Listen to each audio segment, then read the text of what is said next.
Ladies and gentlemen, welcome to the Food Marketing Mindset Podcast. I'm your host, Doug Resch, and joining me today is my co-host. Hi, I'm Holden Rouse. Now let's set the stage for an exciting episode. You've probably heard of food ingredient traceability, compliance, and the intricate details needed of ingredients in the food industry. But today we're taking it up a notch. Introducing our special guest, Paul Bradley, the Senior Director of Product Marketing at TraceGains. Paul is a seasoned marketing wizard who knows how to blend data-driven strategies with a dash of creativity. He's one of the secret ingredients behind TraceGains' success, and we're thrilled to have him here. We'll uncover the mysteries of traceability, explore the art of collaboration, and sprinkle in a pinch of marketing magic. Whether you're a food brand, a supplier, or just a curious foodie, this episode is for you. So grab your headphones, adjust your taste buds, and let's embark on a culinary adventure with Paul Bradley and TraceGains. Paul, thanks for joining us today. Thank you for having me. Paul, could you give us a taste of what happens on the world's largest networked ingredient marketplace? Absolutely. TraceGains Marketplace is a place where over 1,200 CPG brands and manufacturers from around the world connect and are able to search for and pull down documents for about 500,000 different ingredients from 78,000 different supplier locations worldwide. And to do that in a manner where all of that data is standardized and flows very seamlessly through to our enterprise suite of products.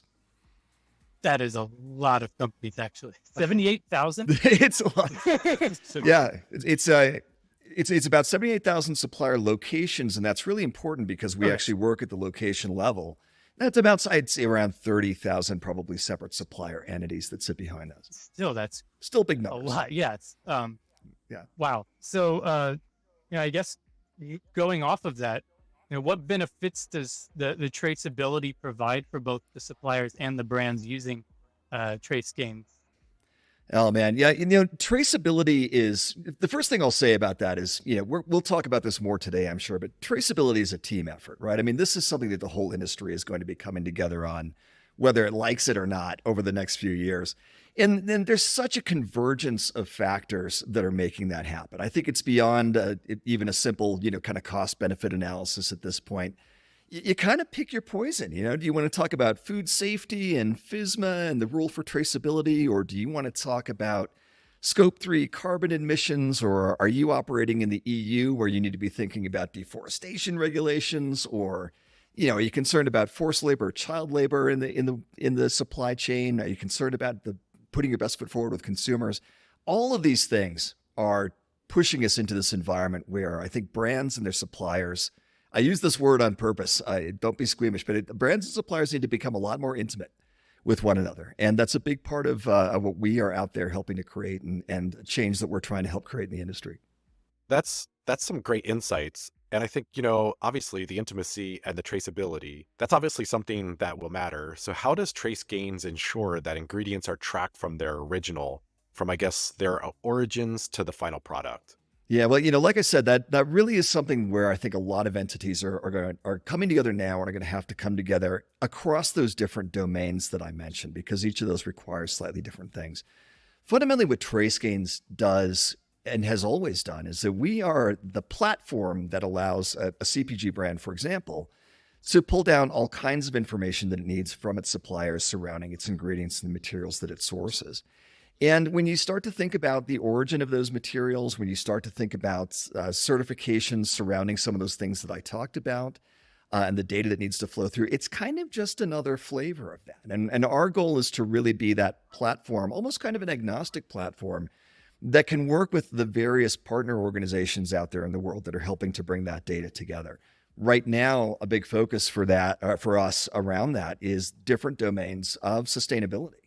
So we have announced and are in the process of announcing some really cool partner relationships with organizations that are out there focusing on, hey, we're going to look at the supplier entity and figure out what their net carbon impact actually is, or we're going to do that on the ingredient level.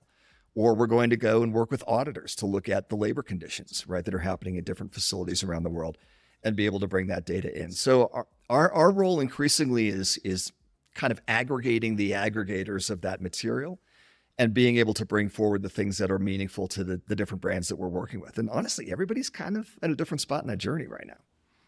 I love that. So you're talking about the relationship between the brands and the suppliers with a lot of what TraceGains is all about. What's the number one thing TraceGains does to foster those relationships?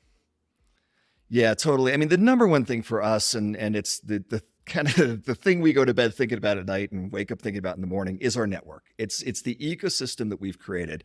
You know, I threw a bunch of numbers at you a minute ago, but what really sits behind those numbers is a growing global community of brands and manufacturers and suppliers and co-manufacturers and other service providers that are part of this networked ecosystem, that are exchanging information. And, you know, I can go all day on the subject of networks. I think this is really, we want to talk holistically about the future of the global food supply chain. That networked model is so crucial. And what it means for relationships, fundamentally, it's hopefully it's like our friend networks or our family networks, right? You've got an ecosystem where high performing organizations are rewarded for performance. Bad actors are categorically eliminated from that network. And you create an environment of trust. You create an environment where you and I may not have worked together as a brand and a supplier, but I already know a lot about you by virtue of you being here. I can start from a position of much greater trust. And of course, we can exchange the information that we both need to verify that trust is on solid ground. So, I mean, really, that's for us.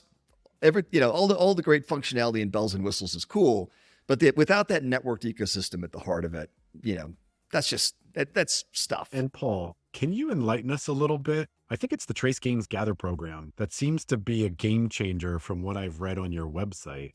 So how does the marketing team ensure that food ingredient suppliers and brands, as you talked about, find their perfect match within the networking marketing place? Yeah, totally. Well, I love that question because it gets us into talking about marketing. I'm a marketer. You guys are marketers. There's a community of marketers that's going to be listening to the podcast. And, our worlds are a little different, right? I'm a software, B2B software as a service marketer. And that's in some ways very different from, what it means to be a marketer for a brand or for an ingredient supplier or whatever it may be. But, there are some things in all our worlds that are very similar, and I think one of the things that every marketing organization in the world in 2024 is dealing with is, you can't just go out and brute force stuff the way it used to be. You can't just keyword stuff some lousy content and throw it on the website and away you go, right? You've got to be able to create something that's a lot more authentic and engaging for the people that you're trying to reach.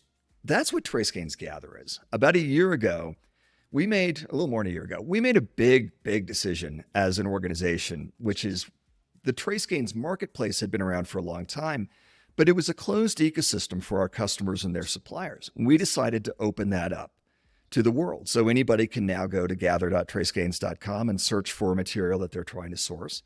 They can sign up and become part of TraceGains Gather for free.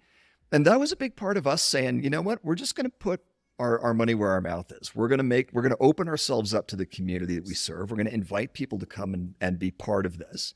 We're not going to erect a barrier for them to do that. We want you to come. We want you to experience the marketplace. Kind of don't take our word for it. Come and participate. And the impact of that on the marketplace and on the network has been fantastic. We've seen continued really strong growth accelerating over the last couple of years. So, being able to bring people into an experience where they can find their own match on their own terms, where they can find the people that they're looking for based on what they need, that to me is sort of the marketer's Shangri-La in all this. How can we really make the experience of what we're doing work for our customers and for our prospects and the folks in our community kind of on its own terms versus just, hey, read my little blog post and take my word for it that we've got the right solution for you. And I think that for all marketers, I think that's the kind of stuff we have to be thinking about now. With TraceGains Gather, a lot of new brands, well, I hear this all the time, they have issues sourcing new ingredients. They have issues finding ingredients, finding the suppliers. They have the idea, but they don't know where to get those products, the ingredients. How does TraceGains go about finding those new brands of startup CPG brands and help them, like, introduce them to this service and getting them that ease of access to, like, hey, we can help you find what you need. Just use this. We're always out there trying to help people become aware of the fact that TraceGains Gather and our network exists. And there's lots of ways that we try to do that. Those range from all the standard stuff that you would imagine. We are certainly out there as a marketing team with ads and LinkedIn and all those things that everybody does. But we try to be really active out there in the food and beverage community as well. We're there at the trade shows. We're there having that physical presence wherever it makes sense for us to do that. We're trying to create those conversations. And we create some really great forums internally for people in the industry to come together, whether you're a TraceGains customer or not. Our annual Together conference is a great example of that we'll probably talk about a little bit. But yeah, I mean, the old linear sourcing model of, hey, I'm going to go on Google and maybe I'll get lucky and send an email to this guy and maybe he'll respond and maybe I can get a sample a few weeks down the line, right? I mean, that's not meeting the needs of the industry anymore. And we really do believe that when we get people into that network experience, that more community-driven ecosystem experience, it's something special. And we always are looking forward to new people coming in and having that experience with us. That's great. So when a food brand comes into TraceGains and they're looking to gain access to the ingredient suppliers, et cetera, how do they work within the data and analytics to help impact the decision making that's happening within their brand? Or how could they use TraceGains to impact their company further?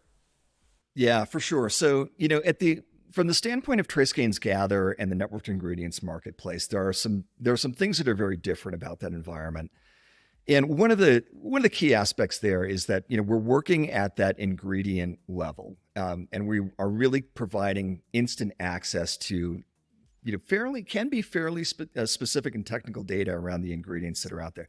Now, it's always up to suppliers what they choose to expose in the marketplace. So, I always kind of put that in there because if you're out there making bespoke ingredients that are proprietary, of course that's not going to just show up there because we said, right, it's up to you.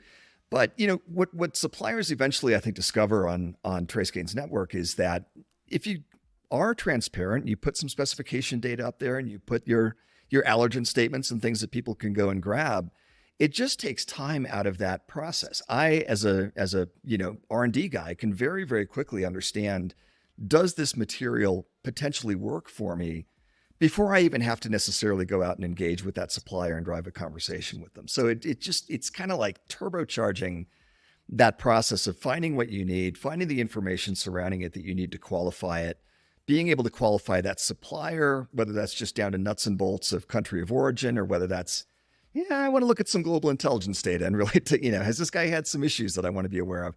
All of that stuff kind of flows around that networked ecosystem data. And making those pieces available to the guy who needs to get that sourcing task done right at the front of the process is something that we're doing, I think, pretty differently. I want to stay in terms of the compliance and working the suppliers. How does TraceGains go about making sure the food brands and the suppliers are up to date on those compliance documents? Yeah, so one of the things that we're always trying to think about is where can we use technology to help get those human resources that are in the environment focused on really key, highly value-added tasks and get them out of the repetitive scut work kind of stuff that, potentially the technology itself can help leverage. And honestly, a very great example of that is just keeping track of document expiration, right? Once you do engage with a supplier and you get the material and the information from them that you need, being able to keep that current is something that a technology can do. And you can, automate those requests for updated documentation. You can get all that in a dashboard and a report. Like, that's all doable. It doesn't happen in a spreadsheet, right? But it happens when you take that next step of digitization. And to me, I tend to think of that as much more than just saving a little bit of time. I tend to think of that again as, how can we really maximally leverage those human resources that we have in our organizations, really get these smart people focused on smart stuff, and look to all the other things that can just be part of an automation flow and make good decisions there. To me, these are the things that can really, kind of create that differentiation between innovative brands that are moving forward and brands that are, kind of keeping their head above water from a compliance standpoint. So, I mean, as we all know, compliance software technology in general isn't really known to be exciting to some regards, right? So How did That's a matter of perspective. Well, right? that's true. That's from another marketing person. Maybe Right. next year. So, how does TraceGains make compliance appealing, cool, sexy to Sexy compliance software. Sexy compliance. Yeah, I'm gonna trademark that. Can I trademark that? exactly. Yeah. Copyrighted trademark. Yeah, but no, but it's a really, really valid question, right? And honestly, I would trace it back to what I just mentioned a moment ago, which is, it's not the right way. We all know this. It's not the right way to think about it, to put compliance in a bucket over here and innovation in a separate, golden silo over here, and nobody communicates, right? If we're taking care of compliance and we're interweaving compliance in really effective ways into how we innovate and how we develop new ideas and how we attack new markets, now you're talking something that actually is a little bit sexy, right? It becomes an enabler for innovation versus just, a millstone that you got to drag around and take care of all the time. So, but what does that actually mean in real terms? And one of the things that we like to talk about is, again, the silos, walls, barriers within organizations. That's the norm. They exist everywhere. And, breaking down those barriers, and not like Miley Cyrus on the wrecking ball thing, but, just through collaboration and better relationships between teams, that's really powerful. Right. And you can really, I think, create an organization where, you're taking care of the basic compliance tasks. You're automating as much of that as possible. But what you're really doing is building a culture of compliant innovation, a culture where, in fact, being able to meet those compliance obligations and source creatively and think strategically about your manufacturing value chain, all of that converges on doing cool stuff. And doing cool stuff, I think, is where we all want to be able, whichever side of the industry we're on, that's where we all want to be able to get to and stay. Cool, compliance, sexy software. There it is. There it is. And Miley Cyrus on a wrecking. So as consumers are increasing demand for transparency, I see that everywhere now. Like, people want to know where their food comes from. What's TraceGains doing to ensure that where the ingredients that are being put in the database come from? Yeah, there's a lot of things that go into that. I'll mention one very concrete example because it's top of mind for us. In the last year or so, we were taking a look at where we sat in the marketplace, and we're like, man, there is still a lot of struggle out there around just the nuts and bolts of accurate labeling, right? Making sure that I'm communicating accurately to consumers about what's in the freaking wrapper, right? So we went out to the end of last year, we announced the acquisition of a company called NutriCalc out of the UK, which is a fantastic nutritional calculation solution that gives us, all the nutritional reporting and labeling formats for most applications around the world that we can use. And it's a very high level of accuracy and very, very usable. We're like, okay, let's do that. Let's bring that into the product. But that's one expression of what you're talking about. I think, ultimately at the end of the day, being able to really say with a lot of confidence, I am part of a supplier network and a manufacturing value chain that are trustworthy, that are verifiable, for which I can at any point produce the documentation that I need to do. I'm cool. I'm audit ready all the time.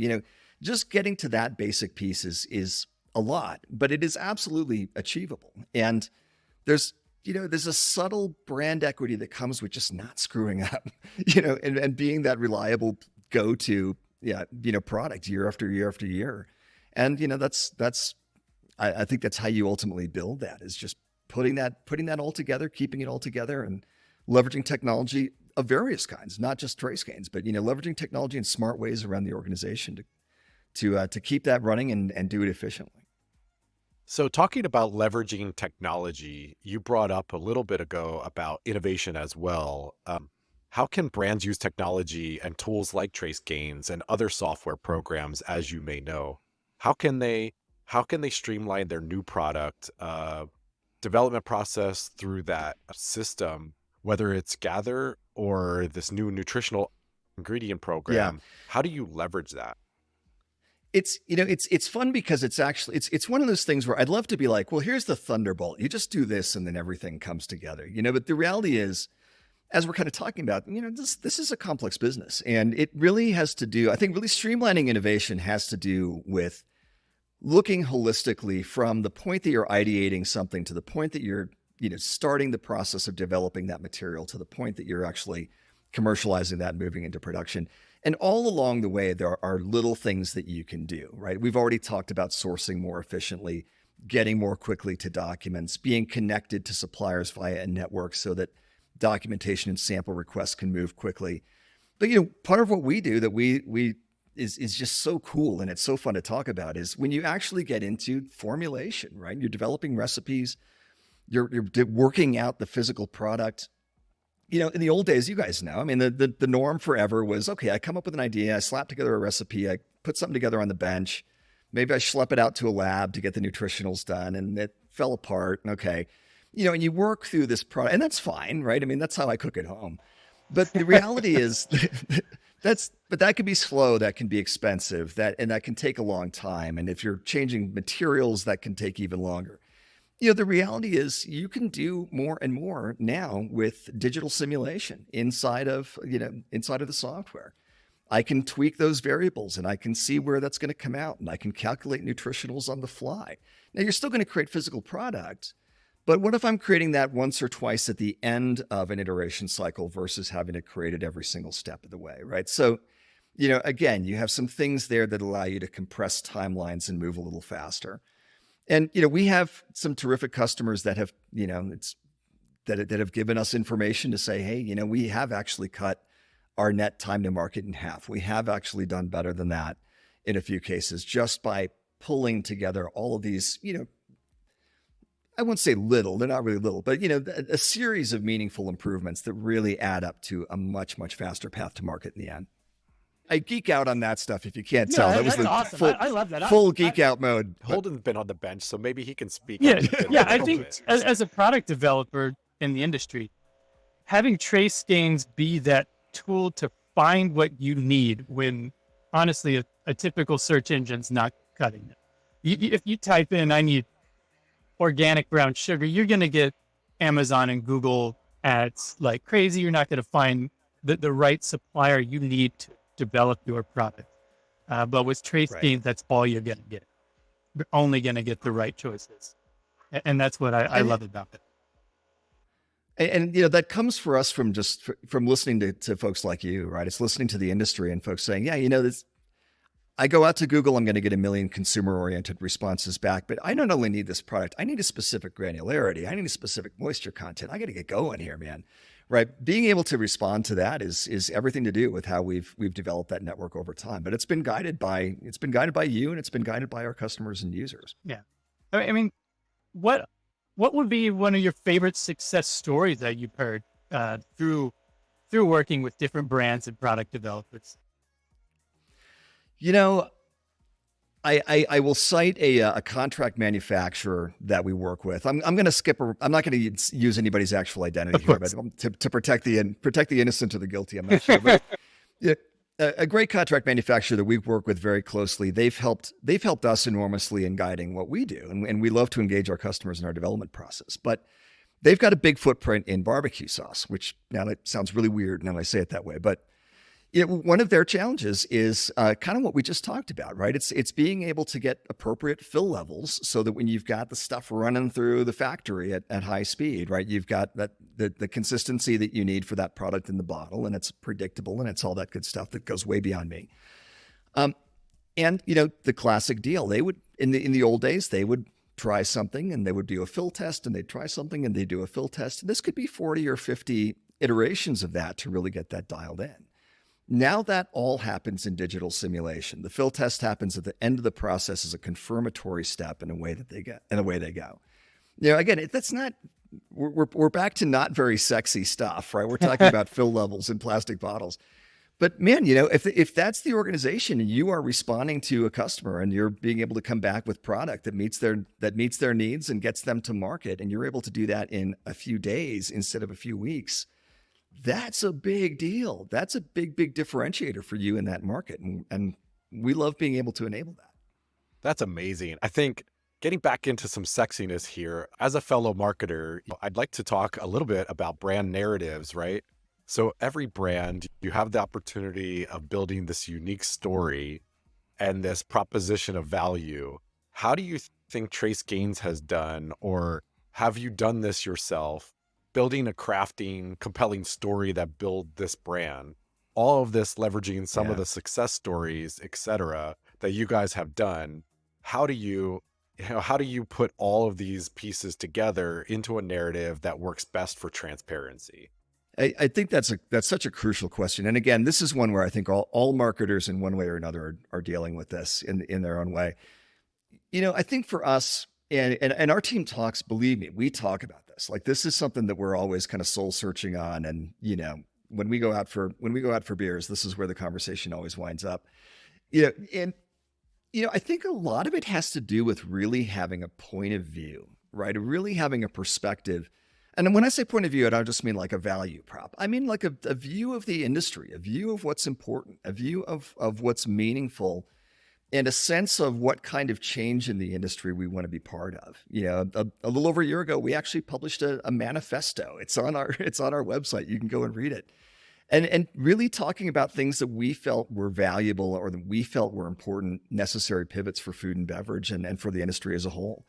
Things like we feel, we'll come out and say we feel like, the actual users, the frontline personnel have traditionally been underserved by a lot of the big old legacy ERP level software platforms that have been out there, right? They weren't necessarily designed with, the frontline individual in mind. And so we try to really elevate the user because we think if the user isn't able to do their job effectively, nothing's going to happen effectively. One example out of many, but we think hard about sustainability. We find parts of that world to be incredibly compelling and things that need to guide what we do and what we prioritize, not just from a dollars and cents perspective, but because it's where we know the industry has to get to. So, I think if you've got a point of view, you're able to communicate it, you're able to get on stage at a trade show or bring people to a conference and have that conversation, and battle back and forth and have some good, healthy debate around it. It all comes back again, I think, to that sense of authenticity and that sense of, there's more to this than just, I'm going to calculate a little ROI return on making this particular investment. It's more like, are we going in the right direction as a community? Are we building the right ecosystem for that to happen? And that gets a lot more exciting. The next time we have you on, we're going to have some beers and talk about that as well. Let's do it. Let's do it. So you've alluded to a couple times now in terms of building this vibrant community at TraceGains. Could you talk a little bit more about how the marketing team fosters engagement with that community, discussions, building team knowledge, sharing among its users, and then how you interact with those users as well? Yeah.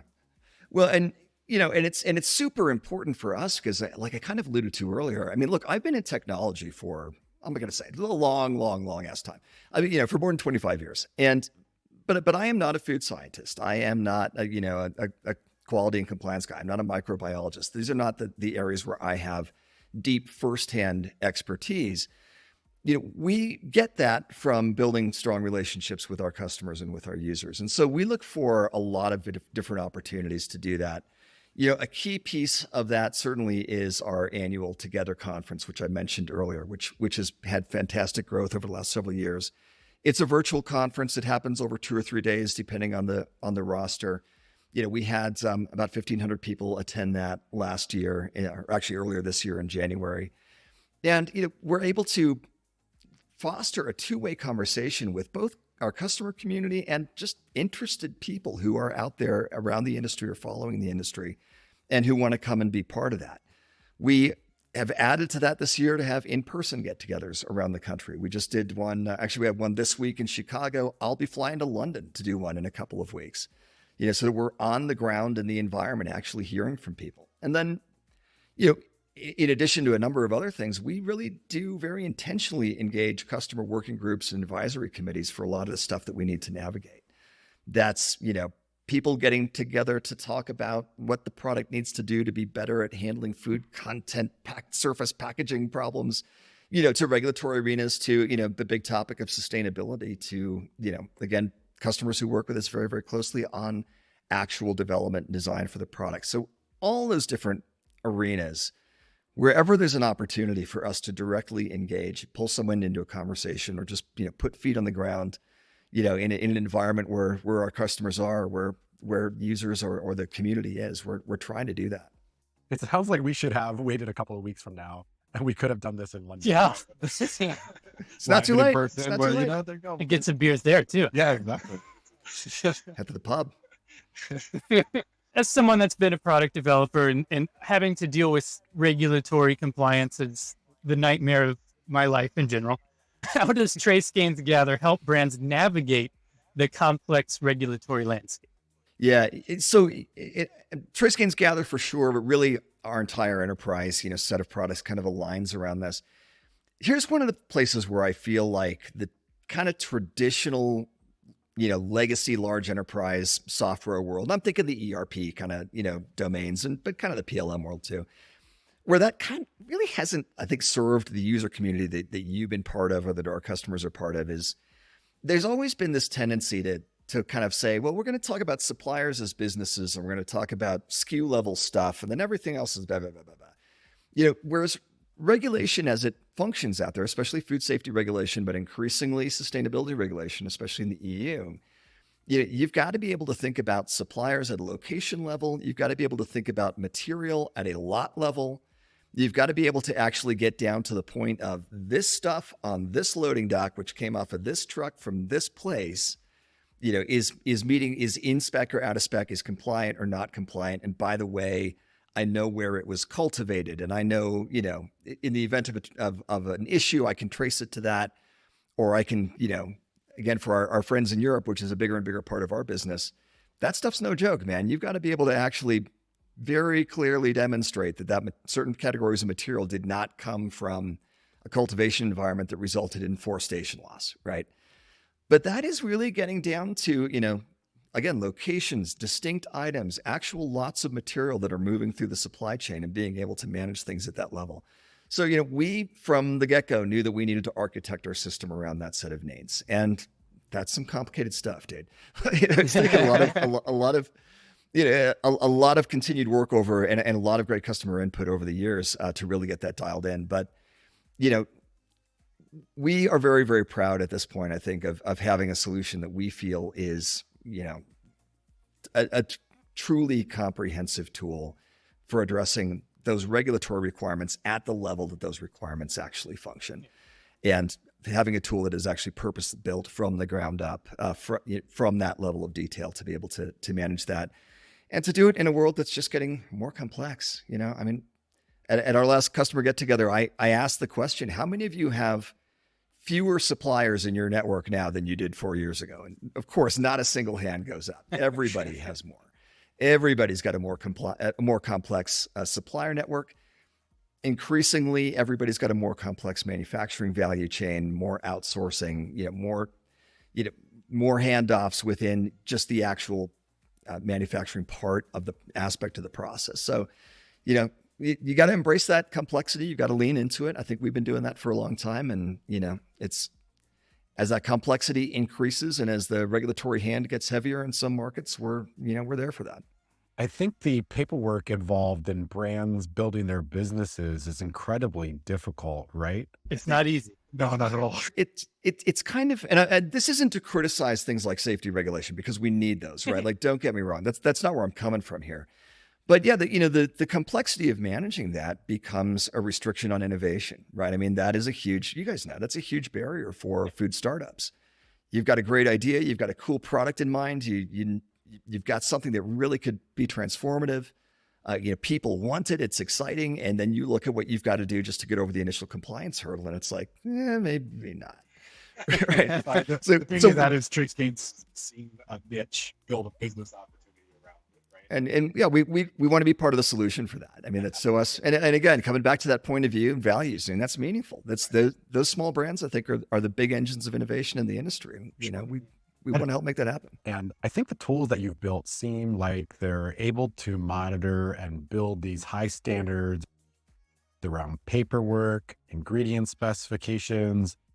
And I like to just, I guess, finish with how would you see a brand really being able to mitigate the risks around ingredient quality, safety that you could say that last big secret sauce that you'd put to the table for TraceGains? Yeah, there's a million ways to answer that. I think the one that I'll choose is to go back to what I mentioned earlier around automating the parts of the process that make sense to automate. If you can have technology that is smartly applied, and again, this doesn't just have to be a TraceGains thing, right? There's a lot of technology out there, but if you have technology in your organization that is smartly applied to be able to tackle a lot of that repetitive management stuff, such that you're freeing up the humans in the organization and their creativity and their diligence and their passion to really focus on issues, focus on exceptions, focus on where their energy is really going to do the most good. That's when I think you really can start to move forward. If I've got a guy sitting on a loading dock staring at certificates of analysis and specs all day, cool. I'm glad I've got that guy there, right? But he's a human and he's going to get tired and he's going to need coffee. And, if I can automate that process, which I can, right, and manage to the exceptions that fall out of that process, now we're talking, right? Now we can actually have real focus on the issues that need to be addressed, real focus on long-term preventative action and continuous improvement, not just having to spend all of our time on just, like I said, keeping our heads above water. So all those opportunities for automation, all those opportunities to lean into technology in smart ways, those are there. They're only getting better. I think it's an exciting domain to be part of, and we're certainly going to be continuing to try and push the envelope there however we can. That's fantastic. I'm so happy that we had you on the show today and learning about TraceGains from the marketing standpoint. I think as a product developer, I think that's so interesting to see how that's spread. It's spreading the message and solving the problem that many product developers have had. Yeah, I would agree. And hopefully our audience today has gotten a chance to really understand the mysteries of traceability and how TraceGains can help mitigate some of those risks and take out some human elements that may cause errors as well, and build their own brands, right? As a supplier, make impactful decision making sound like a key aspect that TraceGains can really leverage. Well, it's an exciting place to be. I mean, I love this industry. I think we all do, as much as it drives us all crazy sometimes. I think we're all here by choice, right? And we're all invested in it. So, yeah, I really appreciate you guys having me on the program. It's been a blast to talk to you about this. It's always really fun, I think, when marketers from different domains can come together and talk about their world. So, yeah, thanks very, very much for having me on. I'd be more than happy to pop back anytime. Awesome. Thank you. And that's a wrap on today's episode with Food Marketing Mindset. I'm Doug Resch. And I'm Holden Rouse. And a big thank you to our visionary food marketer who shared their secret sauce with us, Paul Bradley. Remember, the world of food marketing is everywhere. It's powerful and it's effective. Don't forget to subscribe, leave us a review, and share this podcast with fellow innovators. For more delicious content, follow us on our social channels and visit our website. Stay tuned for another serving of Food Marketing Mindset, where your appetite for growth meets the taste of triumph. Stay seasoned, stay inspired, until we meet again on the next episode of Food Marketing Mindset.